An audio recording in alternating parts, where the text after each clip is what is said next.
Olá, meu nome é Tercival Campestre Barbosa. A minha sobrinha Letícia Góes está aí com um desafio interessante, né? Ela está se propondo a fazer um projeto que fale sobre a pessoa do meu pai, Aristides Barbosa, né? Então, o que eu vou fazer aqui, não vou fazer em ordem cronológica, tá? Eu vou citar fatos a respeito da vida dele, para que então as pessoas, enfim, conheçam a história e principalmente que elas se sintam incentivadas a vencer desafios. Porque foi isso que o meu pai fez na vida dele. Ele venceu desafios. Vamos falar um pouquinho aqui. Vou pegar aqui materiais que eu peguei da estante. Vou pegar aqui fora de ordem cronológica, só para nós podermos começar o trabalho. Isso aqui, por exemplo, foi uma agenda cultural afro-brasileira. Ela foi feita em 1988, quando do centenário da abolição, né? Centenário da abolição, o governo de São Paulo, Orestes Quércia, que aparece aí, ele criou então essa agenda cultural e convidou então personalidades, né, afro-brasileiras, né, afrodescendentes, para então participarem deste evento, onde então cada uma dessas autoridades participaram aqui, ok? Então meu pai, ele foi convidado, é das pessoas que escrevem e que falam aqui nesse trabalho a respeito do centenário da abolição. O que eu quero chamar a atenção aqui é que a abolição aconteceu em 1888. 1888 é a data da abolição. E o meu pai nasceu em 1920. Esse dado é importante. Isso significa que o meu pai nasceu apenas 32 anos depois da abolição. 32 anos depois da abolição. O meu pai conta que, quando ele passava as mãos nas costas do meu avô, o senhor Graciliano Barbosa, o meu pai, Aristides Barbosa, sentia nas costas do pai dele os vergões das chibatadas, né? Os vergões das chibatadas. O meu pai sentia todos aqueles carombos quando ele acariciava as costas do meu avô. Então, 32 anos depois que terminou a abolição, nascia então Aristides Barbosa.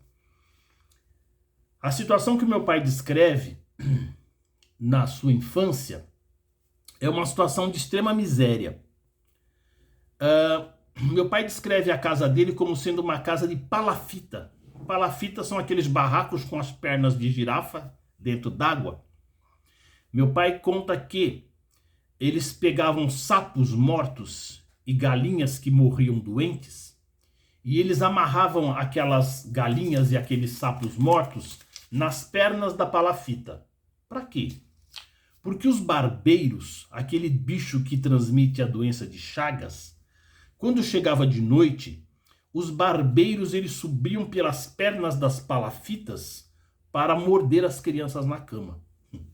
Então a medida de saneamento básico que se tinha naquele local era amarrar esses sapos e essas galinhas mortas nas pernas, porque então esses parasitas, quando eles encontravam aquele animal morto, eles grudavam naquele animal e não subiam para pegar as crianças. Quando chegava no dia seguinte, se retirava aqueles animais todos chupados, vampirizados das pernas das palafitas. Isso só para dar uma noção de qual é o berço, né, de uma criança negra que nasceu 32 anos após o final da abolição. Aí acontece uma coisa interessante. Eu contei essa história num conto de minha autoria. Eu escrevi um conto chamado A Bacia, onde eu conto essas histórias da infância, adolescência e vida adulta do meu pai. Eu ganhei um concurso de literatura da Acrevip, Associação Cultural e Recreativa de Vila Prudente. Eu ganhei um concurso com esse conto, depois eu vou localizar onde é que está. Esse conto é interessante porque, como meu pai ainda estava vivo, ele conheceu esse conto, ele leu esse conto, é uma biografia autorizada, né? Esse conto, então, é uma biografia autorizada, onde o meu pai testifica que as coisas foram desta maneira. Muito bem. Na infância do meu pai, nós vamos falar aí de 1927, né? 7 aninhos depois que ele nasceu, aconteceu um fato que foi totalmente marcante na sua vida e foi por isso que eu chamei o conto de A Bacia. Era o último dia para se fazer a matrícula do meu pai na escola. O meu pai, Aristides Barbosa, é o caçula dos irmãos. Os seus irmãos não tiveram oportunidade de ir para a escola, não é? Se ele é o caçula, os mais velhos estavam ainda mais próximos da escravidão, nessa linha do tempo de 32 anos de diferença. Então os irmãos do meu pai não frequentaram escolas até aquele momento. E era o último dia para matricular o meu pai na escola, e nesse dia então caiu uma chuva torrencial, granizo chovia, um fim do mundo.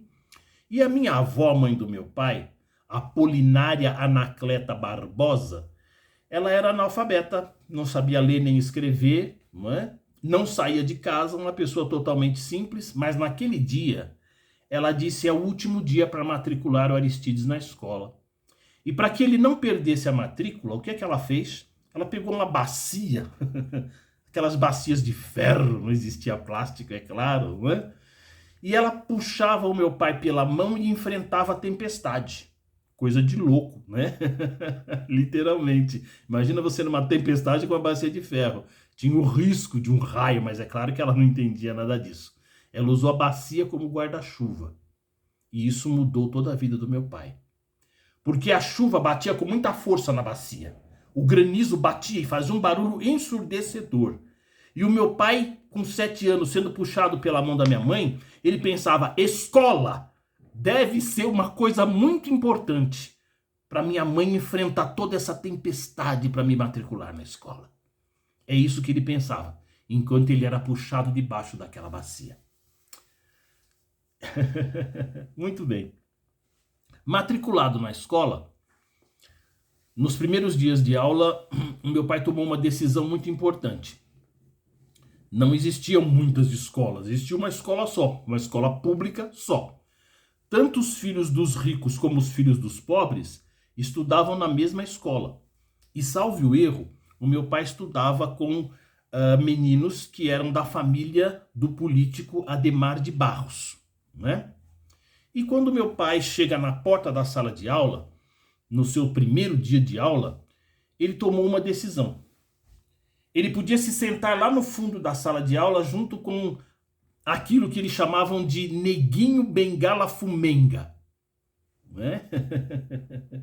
Ele podia sentar lá no fundo da sala com os neguinhos de bengala fumenga, aqueles que fazem baguncinha, indisciplina, que repetem de ano, que não prestam atenção, que perturbam a sala. Ele podia escolher naquele momento. Ou ele ficava naquele fundo da sala de aula, ou então ele sentava na primeira carteira, junto com os da chamada elite daquela sala de aula. E ele decidiu sentar na frente. E ele era orgulhoso. Quando os filhos da família do Adhemar de Barros tiravam 8, o meu pai queria tirar 10. Uma decisão de vida. Uma decisão de vida. Outra coisa interessante que aconteceu nesse processo é que a minha avó, Anacleta Barbosa, ela não tinha condições de pagar uniforme, roupa para todo mundo, tá? O uniforme era feito de saco de farinha, né? Então fazia-se a camisa com o saco de farinha sem tingir e a calça se tingia lá com aqueles corantes que se punham na roupa. Então se fazia a calça e a camisa de saco. E claro que não tinha calçado para os outros irmãos, era um par só de calçado. E aí o que aconteceu de muito interessante é que a minha avó, sendo analfabeta, ela não era ignorante, ela era inteligente. E quando meu pai chegava em casa, a minha avó dizia o seguinte: agora vocês irmãos, sentem-se todos no chão, porque o Aristides vai explicar para nós o que foi que ele aprendeu lá na escola. E foi assim que nasceu o professor Aristides Barbosa. As primeiras pessoas que ele alfabetizou foram a minha avó e os seus irmãos, com a responsabilidade, com 7 anos e com postura profissional, e com disciplina na sua sala de aula, como ele fez durante todos os anos da sua vida. Muito bem, feita aí a introdução de como é que começa a vida do meu pai, não é? Vou citar agora aqui uma série de fatos que não seguem uma linha cronológica, tá? Só para nós ilustrarmos um pouquinho. Na sua adolescência eu vi a Letícia mencionar aí no vídeo sobre a Escola Técnica de Aviação. Foi um momento importante na vida jovem do meu pai, porque era guerra, né? 1945 ou 1914, não, 45, meu pai nasceu em 20, já tinha acontecido a Primeira Guerra Mundial em 14. Então, com certeza, a Segunda Guerra Mundial, 1945, meu pai então tinha 25 anos, ele trabalhava como faxineiro na Escola Técnica de Aviação. E havia naquele contexto muitas personalidades estrangeiras no Brasil, não é? Norte-americanos que estavam ali naquele momento. O Aristides Barbosa, meu pai, ele é autodidata, ele aprende sozinho, ele estuda sozinho, enfim, ele é autodidata. Ele aprendeu inglês sozinho, lendo livros de bolso. Haviam livros de bolso, histórias de faroeste, de cowboy que se vendia nas bancas de jornais. E ao invés de ele comprar essas histórias em português, ele comprava em inglês. E ele se dedicou a aprender inglês desta maneira. Nesse contexto da Escola Técnica de Aviação, o meu pai estava trabalhando como faxineiro, limpando as escadarias da Escola Técnica de Aviação, e uma autoridade norte-americana descia as escadas conversando com outra pessoa, e quando passou pelo meu pai, essa autoridade fez um comentário dizendo: olha, esse negro limpa bem, trabalha bem, faz bem o serviço dele, fez um comentário. E para surpresa daquelas autoridades, o meu pai levantou a cabeça de dentro do balde, da postura de prostrado que ele estava limpando o chão. O meu pai levantou o rosto e respondeu em inglês fluente para aquela patente militar. Com fluência, não era? O meu pai sempre dizia que o inglês dele não era só de verbo to be. Então ele levanta o rosto ali do pano dele de chão e responde com toda fluência verbal para aquela autoridade norte-americana. E foi um grande espanto. E naquele dia aconteceu algo que as pessoas não entenderam até hoje naquela Escola Técnica de Aviação. No final do dia, haviam aquelas cornetas que davam os recados, né? A ata do dia, os acontecimentos daquele campo era dado na corneta. E naquele dia foi dado o seguinte anúncio: que estava transferido do setor de faxina para o setor de traduções o senhor Aristides Barbosa. As patentes norte-americanas que estavam aqui no Brasil, eles precisavam aprender o português para falar fluentemente, e meu pai então fazia esse intercâmbio, ensinando o português para os que precisavam aprender, ensinando inglês para os brasileiros. Meu pai estava trabalhando ali no setor de tradução, diretamente da faxina para o setor de traduções. Então, é uma pessoa ímpar.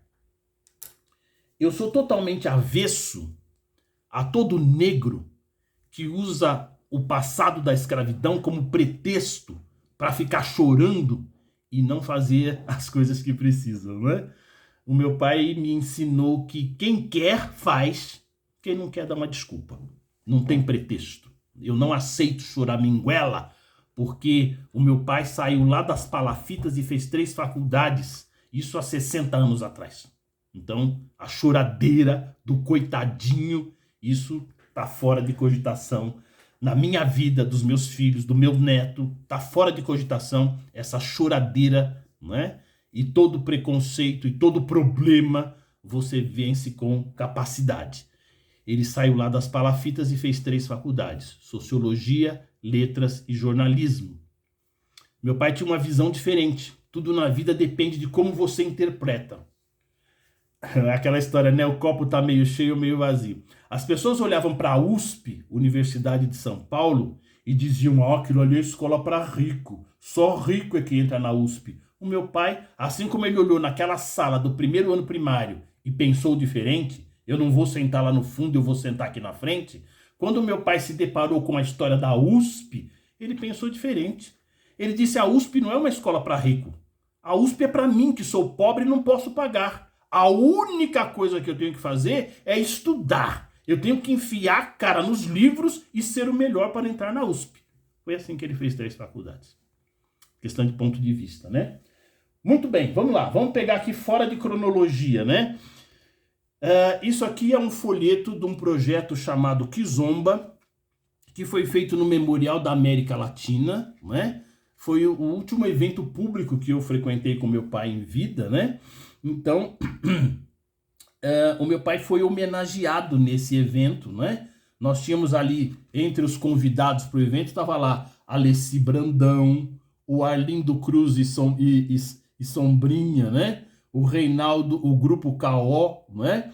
Então, o apresentador foi Evaristo de Carvalho. Então, era um programa feito no Memorial da América Latina, homenageando, então, alguns negros de destaques, né? Ao longo da vida. Aqui nós tínhamos lá Aristides Barbosa, Oswaldo de Camargo e Geni Mariano Guimarães. São pessoas, então, de notoriedade que foram, então, homenageadas nesse projeto Kizomba. Deixa eu ver se tem aqui o ano, 1999, tá? Muito bem, um dos projetos que homenageou meu pai. Falar em homenagem, meu pai recebeu medalha Anchieta da Câmara Municipal de São Paulo. A medalha Anchieta é uma das maiores honrarias que o município outorga, né, aos seus cidadãos por serviços prestados para a comunidade, e no meu pai, o caso, na área da cultura, da educação, não é? Muito bem. Falando coisas fora da cronologia. Meu pai teve a primeira escola uniformizada do Ipiranga, né? Colégio Planalto, ok? Ele se tornou dono de escolas e a escola do Planalto foi a primeira escola uniformizada do Ipiranga, né? O aluno do meu pai da escola Planalto se tornou proprietário e diretor do colégio e depois faculdade São Marcos. Como nós tínhamos só a USP, não tinha essa quantidade de faculdades que se tem hoje, então todas as pessoas da mesma idade, elas se encontravam na USP, né? Ou como professores, ou como educandos, ou como educadores, ou como educandos, as pessoas se encontravam na USP. E foi assim que meu pai conviveu com pessoas como Luiz Erondina, foi aluno do Fernando Henrique. Meu pai lecionou na mesma escola e era amigo pessoal de Jânio Quadros, que se tornou presidente da República. Muitas pessoas não sabem, mas Jânio Quadros era professor de geografia e português. Então, salve o erro, a escola foi o Américo Brasiliense aqui em Santo André, onde Jânio Quadros dava aula de português e meu pai dava aula de inglês, não é? Quando o Jânio Quadros começa a sua vida política, tem até uma história bem próxima a mim. Existe um senhor chamado Benedito Marques, ele veio a ser o meu padrinho na então Igreja Católica, né? Esse Benedito Marques, ele tinha uma oficina mecânica, consertava carros, né? E quando o Jânio Quadros precisava ir a comícios, ir a eventos como candidato político, o Jânio Quadros não tinha carro, ele era um professor de português que andava a pé, assim como o meu pai. Então o meu pai trazia o Benedito Marques pegava carros emprestados da oficina que estavam lá para consertar, não sei se com autorização ou não do dono do carro, mas eles usavam carros que estavam na oficina. O Benedito Marques, sendo negro, ele dirigia o carro e posava de chofer para que o candidato Eugênio Quadros chegasse, então, nos eventos, né? Então, são as historinhas que se conta. Então, eles estavam lá presentes, né? No célebre momento em que o Eugênio Quadros pega uma vassoura que limpava os trólebus, os ônibus, né? A vassoura era meu pai conta que a piaçava da vassoura estava toda suja de óleo diesel que os cobradores usavam para limpar os ônibus, os trólebus, né? E o Jânio Quadros, numa sacada publicitária terrível, ele pega aquela vassoura no momento do discurso e grita no púlpito, né? Nós vamos varrer esse ademarismo corrupto. Então são os fatos que entraram para a história, né? Era o Benedito Marques, meu padrinho de nascimento, que carregava o Jânio nessas aventuras. Muito bem. Fatos, fatos e mais fatos para a gente conhecer um pouquinho desses heróis. Eu costumo dizer que existem 3 abolições. Existe a abolição, a pseudo-abolição feita pela princesa Isabel, não é? Depois você tem a verdadeira abolição, que é aquela que é feita por Zumbi dos Palmares e por homens como meu pai, que mudaram o tempo em que vivem. E existe uma terceira abolição. É aquela que cada um de nós tem que fazer na própria vida, ok? Se você não tiver a sua própria abolição, a sua própria tomada de decisões, o seu próprio momento em que você se decide onde é que você vai sentar na classe da vida, se lá no fundo ou se aqui na frente, enquanto você não tiver essa sua terceira abolição, as outras duas não adiantam nada. Você vai ser sempre um bebê chorão. E não vai vencer as palafitas da vida. Muito bem. Vamos falar aqui sobre um amigo, Carlos Assunção. Carlos Assunção, ele é autor do livro Protesto, né? Ele é autor do livro Protesto. Nesse livro Protesto tem uma das poesias que eu considero assim mais emblemáticas, que fala sobre todo o drama do negro no Brasil.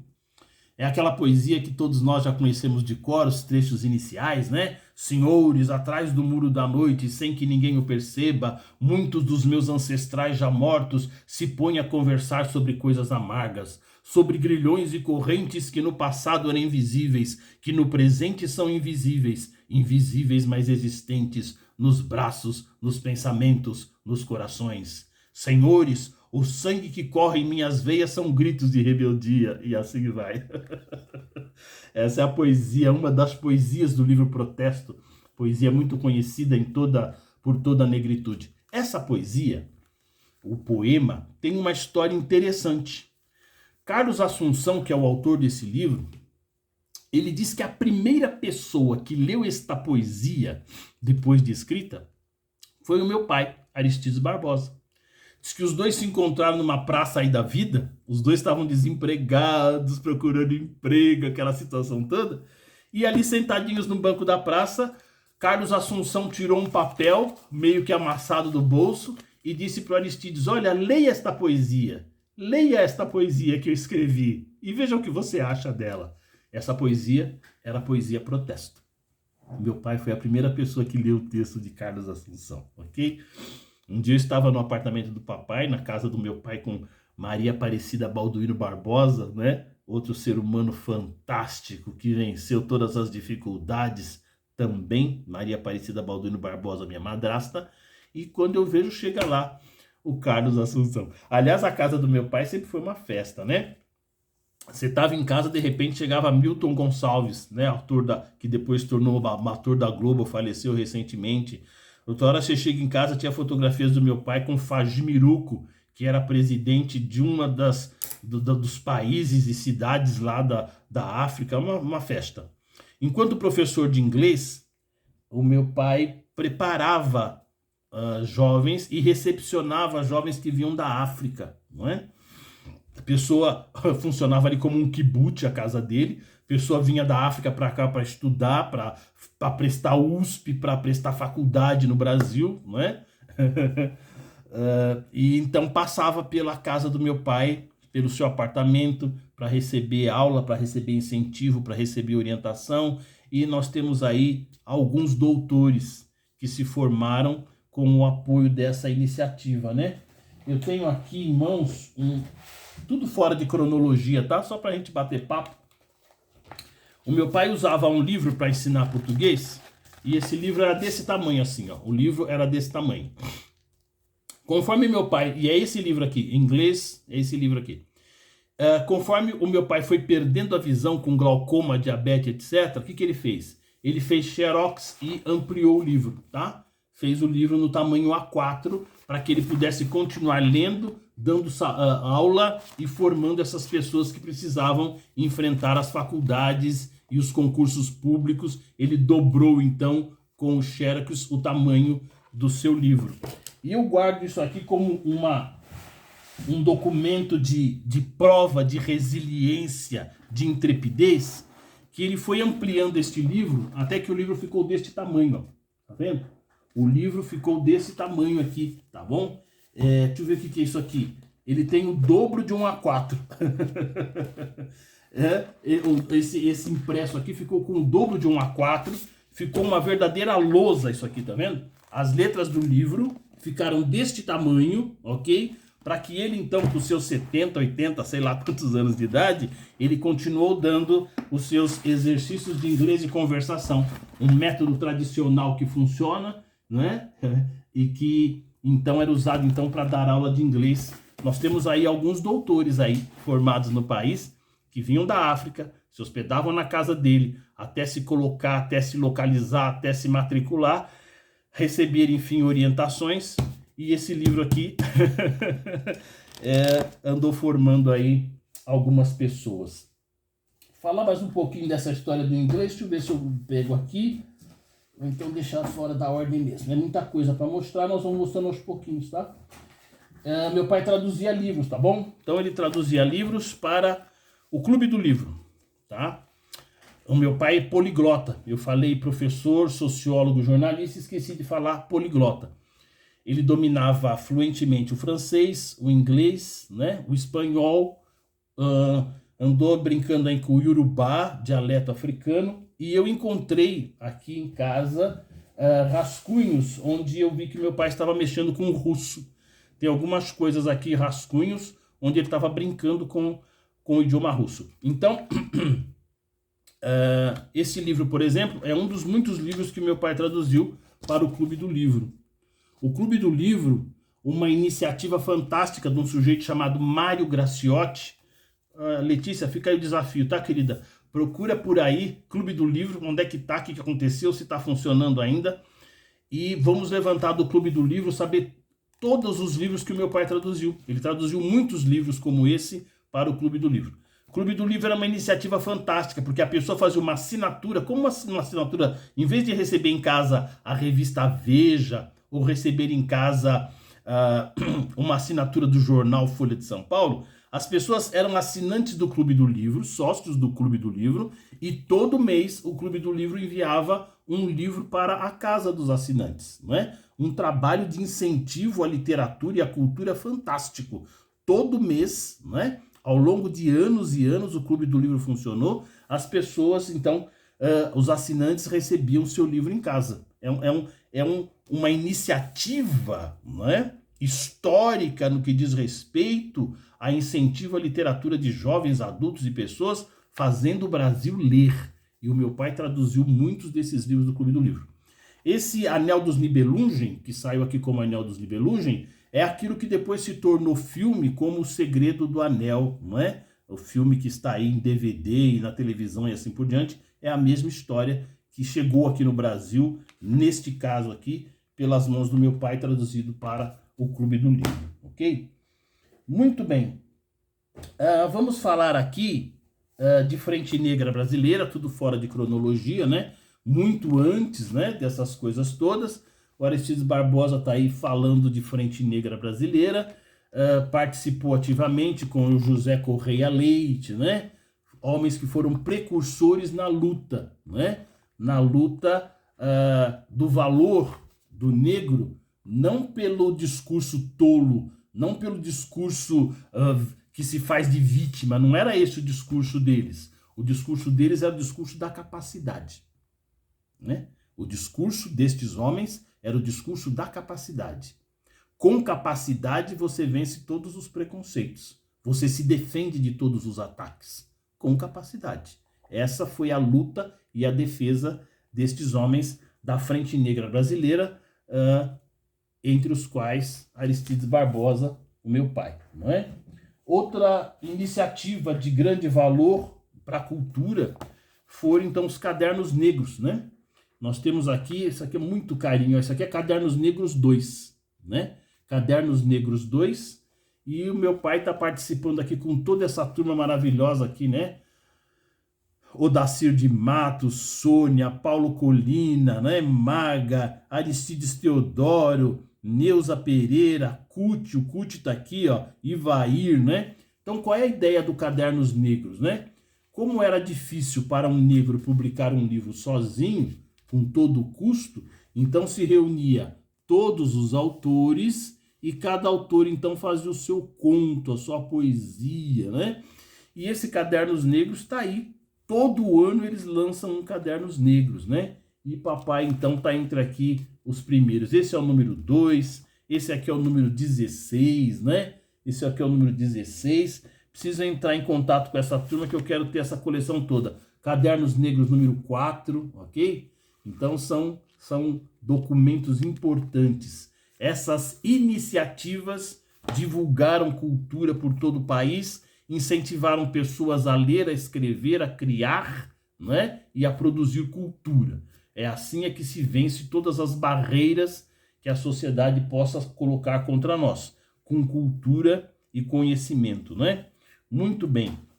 Além dos livros que traduziu e dos livros que publicou, muitos escritores, quando publicam os seus livros, convidam então meu pai para fazer o prefácio, né? Para fazer o prefácio, para fazer a introdução. É o que acontece nos livros, então, de alguns colegas dele aqui. Se não me engano, Devaneios e Sátiras, deixa eu ver. Se Devaneios e Sátiras foi prefaciado pelo papai. Vamos ver. Tarará, Jaime de Aguiar. Vamos lá. Eduardo de Oliveira está aqui nessa história. Muito bem. Então, alguns autores então convidavam então papai para fazer o prefácio dos livros que eles então publicam, né? Vamos ver aqui. Para Oswaldo de Camargo. Deixa eu só confirmar aqui para não dar informação incorreta. Vamos lá. É isso mesmo. Ó, Batuque de Tocaia, né? Que é um livro do Cuti, nome muito conhecido ainda na literatura negra. Quem faz o prefácio do livro, então, é Aristides Barbosa, tá? Então, tem muitos livros prefaciados por ele. Muito bem. O que mais que nós temos aqui? Nós temos aqui... Esse aqui é um documento histórico interessante. Nós temos aqui, no dia 13 de maio de 1981, a Gazeta da Lapa publicou essa matéria, né? Uma matéria de página inteira.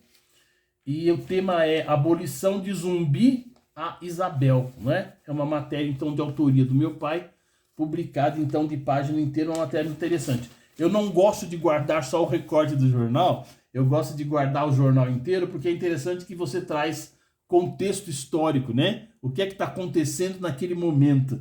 E aqui ficou interessante, porque aqui no pé da matéria que o meu pai escreveu, ficou uma notícia do dia. PT na reta final de legalização. Olha que interessante guardar o jornal todo, né? O PT estava se regularizando em 1981. Lula começa em 79 no ABC e começa a formar o Partido dos Trabalhadores em 81.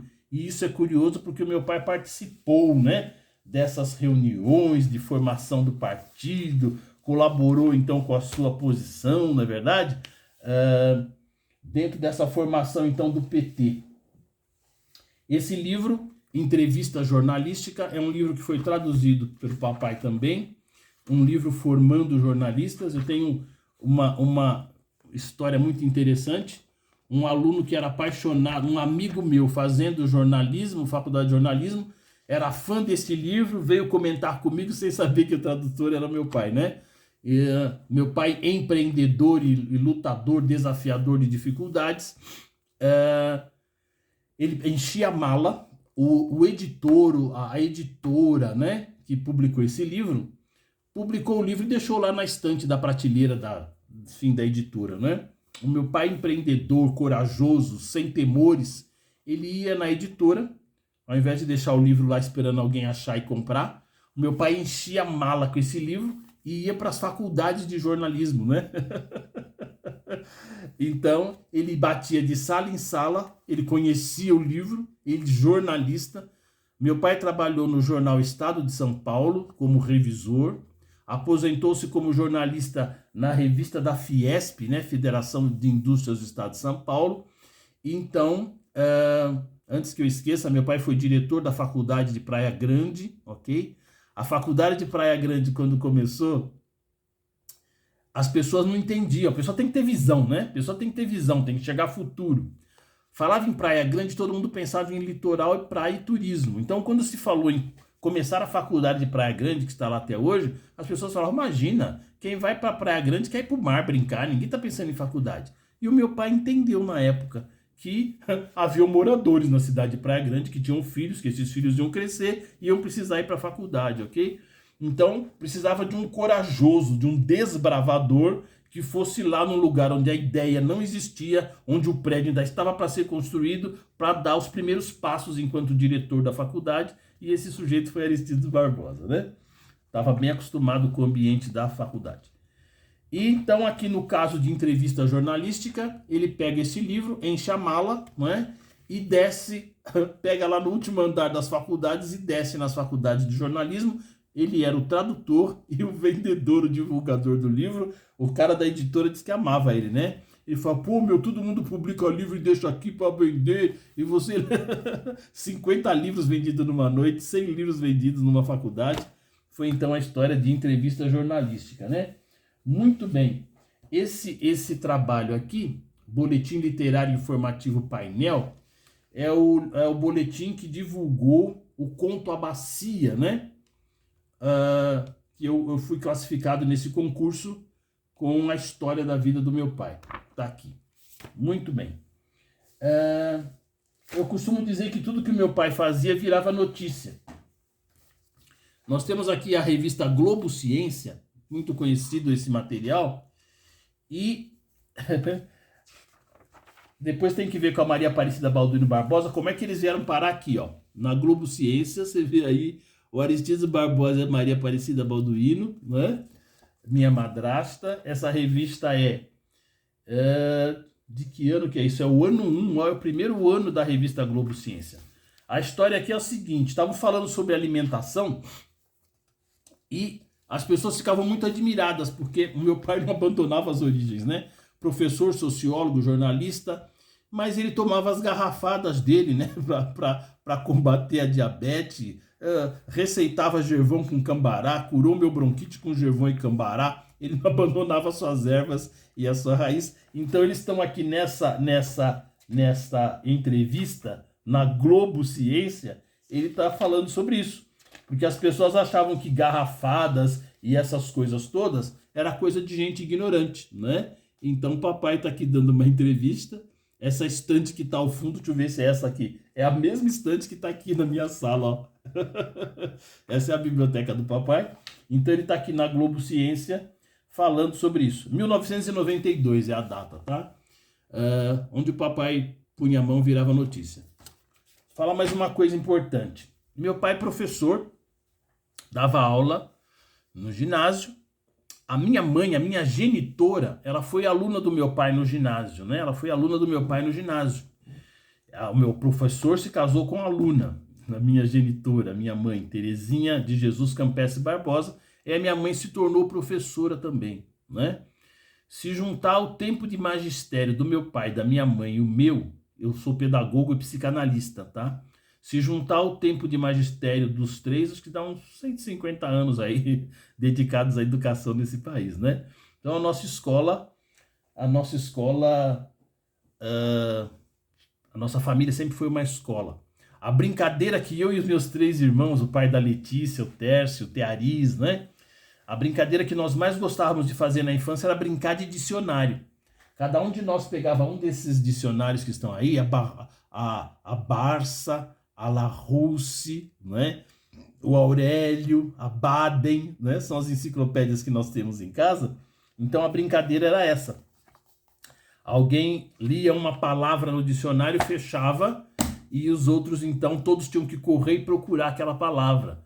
O primeiro que encontrava a palavra na ordem alfabética se punha de pé, lia a palavra e o significado. Então isso contribuiu muito para o nosso vocabulário, para o nosso conhecimento geral. Brincar de dicionário com Larousse, Barça, Baden, Aurélio era a nossa brincadeira de infância, graças à contagiante paixão pelo conhecimento, pelo estudo de Aristides Barbosa, né? Que é essa figura aqui, ó. Aristides Barbosa, então, essa figura aqui nos seus tempos de jovem, né? Muito bem. Nós passaríamos aqui a noite inteira contando histórias, né? Tem mais livros por aqui. Aconteceu algo interessante na minha família. Eu tenho aqui, por exemplo, um livro, Quarto de Despejo, né? Autografado pela Carolina Maria de Jesus, em 18 de 11 de 1960. É interessante porque a mãe da minha mãe era servente de grupo escolar, mas era escritora. Ela era escritora, escrevia romances, né? Então nós ficamos num ambiente assim bastante cultural. Negra, servente de grupo escolar, mas nas horas vagas ela escrevia. Eu sempre pensei que a minha avó houvesse começado a escrever depois que conheceu a Carolina. A Carolina era uma negra que pegava papel reciclável do chão da rua, e nesses pedaços de papel reciclável, a Carolina Maria de Jesus escreveu esse livro, Quarto de Despejo, que se tornou um best-seller, né? E eu sempre pensei que a minha avó houvesse começado a escrever inspirada por essa colega, Carolina Maria de Jesus. Mas depois, quando eu peguei os textos originais dos livros que a minha avó escreveu, eu entendi então. O livro autografado por Carolina Maria de Jesus é de 1960, tá? E os livros que a minha avó escreveu começaram a ser escritos em 1949. Então, eram pessoas realmente exemplares, né? Eram pessoas realmente exemplares, como eu disse, elas são responsáveis pela segunda abolição, né? Repetindo, primeira abolição, a pseudo-abolição feita por Isabel, né? E depois nós temos a verdadeira abolição, que é aquela feita a pontapé e capoeira por Zumbi dos Palmares, né? E a terceira abolição é aquela que cada um de nós tem que fazer na própria vida, ok? Então, eu fiz esse pequeno tour apenas com os livros e materiais que eu tenho em mãos aqui. Tem mais coisa por aí. Eu peguei isso aqui rapidinho para poder dar um feedback para a Letícia, que está fazendo essa compilação. Aquilo que precisar, nós estamos aí à disposição. Aqui nós temos uma matéria falando sobre uma vida de muitos combates, né? Saindo aqui, uma vida de muitos combates. Nós temos aqui exemplares da revista da Fiesp, onde ele trabalhava como revisor. A Letícia mencionou aqui no vídeo que ela fez aqui acima, nessa página, ela mencionou algo sobre o meu pai estar sepultado no jazigo dos jornalistas, né? Do Sindicato dos Jornalistas. Precisa pesquisar depois, porque tem uma participação importante do meu pai nessa história do jazigo. Não estou bem certo se foi uma reivindicação dele, porque o meu pai trabalhou no Sindicato dos Jornalistas, ele foi muito atuante, né? Tem aqui uma pequena biografia, diz assim: nadou com bravura contra a corrente, superando duríssimos desafios. Esta poderia ser a melhor síntese e, ao mesmo tempo, o mote do que foi a vida do jornalista, intelectual e educador Aristides Barbosa, ex-diretor do nosso sindicato, falecido no dia 15 de junho, aos 83 anos, vítima de seguidos derrames. Então, enquanto diretor do Sindicato dos Jornalistas, preciso ver direitinho com a Maria Aparecida Balduino e também com esse rapaz aqui, autor dessa matéria, porque o meu pai foi sepultado no jazigo do Sindicato dos Jornalistas de São Paulo, e tem um dedinho do meu pai nessa história. Não sei se o jazigo começou, se ele implantou esse jazigo, reivindicou esse jazigo. Tem uma história de que um jornalista era obeso, né?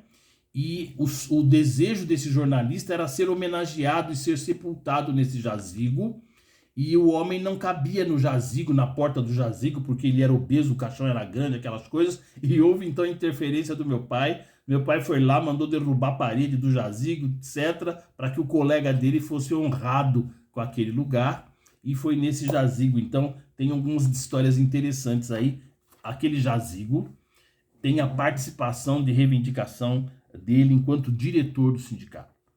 Nós falamos então também que meu pai era compositor. Ele compunha músicas aí, sambas enredos, né? Para as escolas de samba, e depois nós vamos levantar algumas dessas músicas. Enquanto pedagogo, eu criei em Santo André o CESAB, Centro de Estudos Supletivos Aristides Barbosa, né? Com ele em vida, ele dava risada, né? Ele dava risada, enxugava a lágrima do seu olho, dando risada. Ele dizia, mas nunca vi colocar nome de gente viva em escola, né?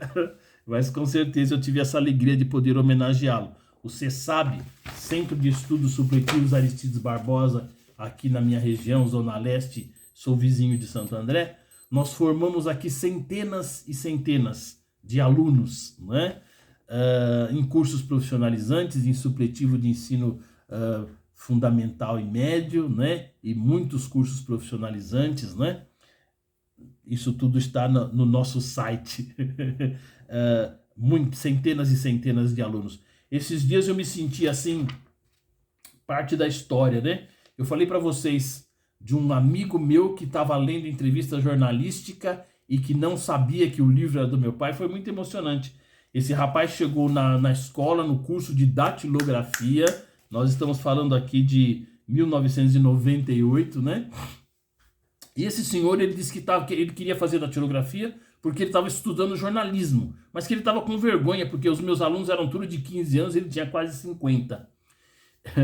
Então, quando ele disse isso, eu pedi para ele me acompanhar até a sala. Era uma sala com 20 máquinas de escrever, as crianças todas escrevendo ali. Eu pedi para as crianças pararem de escrever um pouquinho e contei a história daquele senhor. Falei assim, ele quer estudar com vocês, mas ele está se sentindo envergonhado. Então vou contar um pouquinho para vocês da história do Aristides Barbosa, que é o nome da escola de vocês, o meu pai. Quando eu contei para aquele senhor que o meu pai foi terminar o ginásio, o colégio, tardiamente, com todas as dificuldades da vida, com 30 anos de idade. O meu pai fez USP, como eu já falei, mas para manter-se na USP e comprar os livros, ele trabalhava como pedreiro, como servente de pedreiro, na construção do viaduto da Avenida 9 de Julho, pela qual nós passamos aí todos os dias, né? Onde depois ele foi morar num belo apartamento, ok? Então, quando aquele senhor ouviu essa história, ele se emocionou, ele fez o curso, ele precisava da datilografia porque estava fazendo faculdade de jornalismo. Aquele senhor concluiu o jornalismo, concluiu o curso de datilografia, digitação e computação no Centro de Estudos Supletivos Aristides Barbosa, e o sonho daquele homem era ter um jornal de bairro, né? Ele disse, eu já tenho 50 anos, talvez eu não entre no mercado, mas como jornalista eu quero ter um jornal no meu bairro. E ele criou o Jornal da Juta, né? Ele criou o Jornal da Juta. Quando saiu aqui o primeiro número do Jornal da Juta, ele então foi me convidar, falou, não, você precisa prestigiar o meu jornal, né? Fazendo alguma matéria para o jornal. Então esses dias eu fiquei emocionado, porque a Fazenda da Juta é um lugar de terra de poceiro, de invasão, onde as pessoas criticam o MST, que fala que é baderna, quer tomar propriedade, né? Mas nós que trabalhamos aqui na periferia, sabemos que não é assim, né? Sabemos que a terra está lá abandonada, que o dono da terra não consegue pagar os impostos e nem fazer as melhorias que são necessárias para o loteamento, né? E que o povo que invade acaba melhorando. Eu lembrei disso agora porque eu estava dizendo outro dia para o pessoal, o povo de direita, né? Eles hoje passam de metrô no monotrilho aqui em cima, na rua de cima, e o metrô diz assim, Estação Fazenda da Juta. Mas nós não chegamos depois que as coisas estavam prontas, né? Nós somos lá da palafita, nós trabalhamos no processo de vitória, de luta, de conquista. Então eu vou me atrever aqui a ler a poesia que eu publiquei no Jornal da Juta, que dizia o seguinte: luta conjunta. Um povo se uniu e no meio do barro construiu um bairro novo.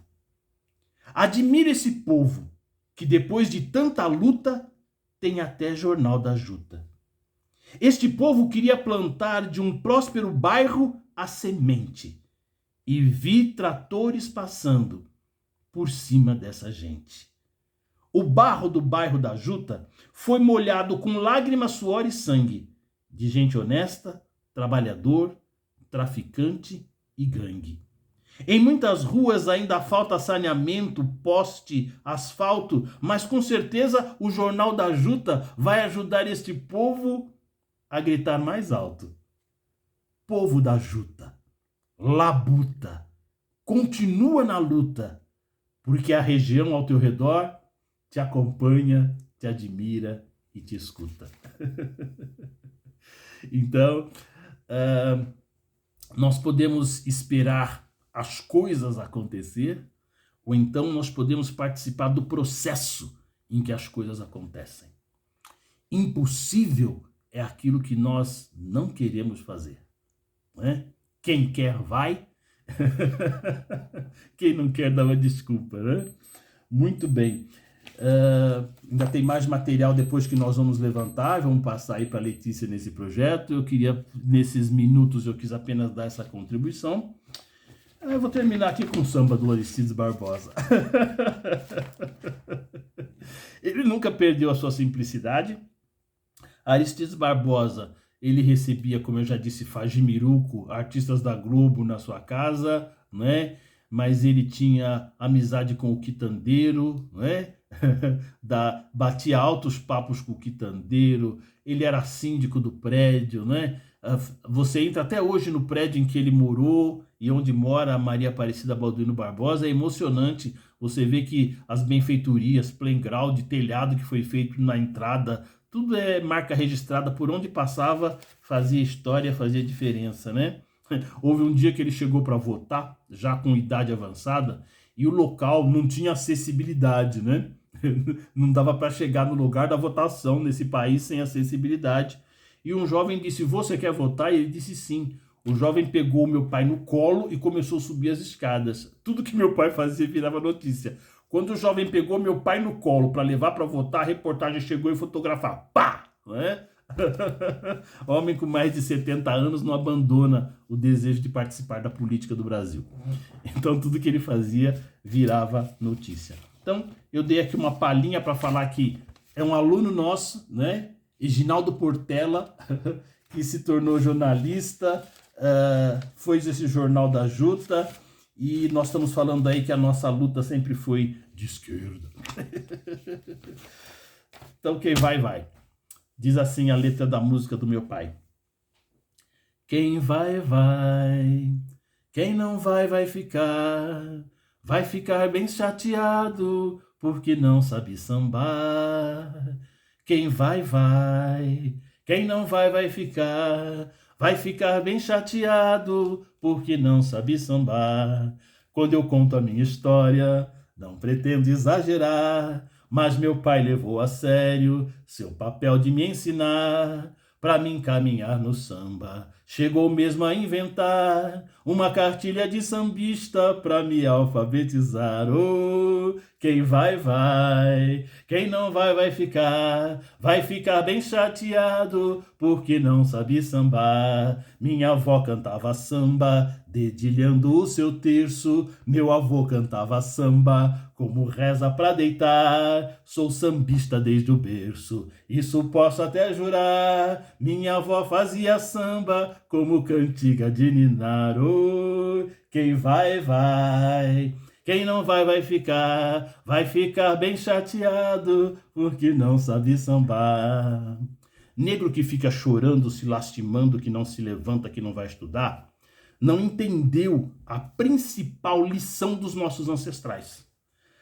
A lição dos nossos ancestrais não é uma lição de fraqueza, de demência, de preconceito, de timidez. A herança dos nossos ancestrais é uma herança de força. É um povo que carregou os alicerces dessa nação cantando. E tem que ter muita força para fazer isso. Quem vai, vai. Quem não vai, vai ficar. Vai ficar bem chateado, porque não sabe sambar.